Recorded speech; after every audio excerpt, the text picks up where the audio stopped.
ছোট পর্দার জনপ্রিয় অভিনেত্রী শবনম ফারিয়া অভিনয় দক্ষতা দিয়ে দর্শক মহলে ব্যাপক পরিচিতি পেয়েছেন। অভিনয়ের পাশাপাশি সামাজিক যোগাযোগ মাধ্যমেও বেশ সরব তিনি। সম্প্রতি তার নামে একটি ভুয়া পোস্ট ভাইরাল হয়েছে, যেখানে উল্লেখ করা হয়েছে যে হাসিনা সরকার দেশ পরিচালনার সময় অভিনেত্রীকে কোনো পোস্ট ডিলিট করতে হয়নি। এই ঘটনার ৩ দিন পরে ফারিয়া ভাইরাল হওয়া ভুয়া পোস্টের ব্যাখ্যা দিয়েছেন।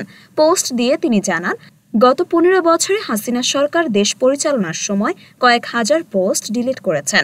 ভুয়া পোস্টের ছবি শেয়ার করে ফারিয়া লিখেছেন, আমি গত ৩ দিন ধরে জ্বরে আক্রান্ত। আমি কোনো স্ট্যাটাস পোস্ট করিনি কোনো বিষয়ে। বিশেষভাবে রাজনৈতিক বিষয়ক এই পোস্ট সম্পূর্ণ এডিটেড। এইটার সাথে আমার কোনো সম্পৃক্ততা নেই। গত ১৫ বছরে কয়েক হাজার পোস্ট ডিলিট করতে হয়েছে উল্লেখ করে তিনি বলেন, আপনাদের অবস্থা এত খারাপ যে এখন এডিট করে অন্যদের নামে পোস্ট চালায় নিজেদের কথা বলতে হচ্ছে।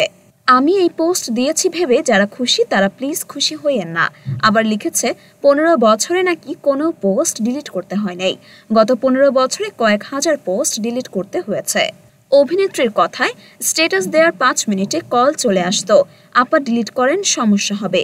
অন্যদের মতো তেল মারি নাই দেখে কোনো সুযোগ সুবিধাও পাই নাই। আমার আলোও আসে নাই, আর এমন কোনো স্টেটমেন্ট দিলে সেটা রাখার সাহসও রাখি। মরিয়ম মিম, ঢাকা পোস্ট।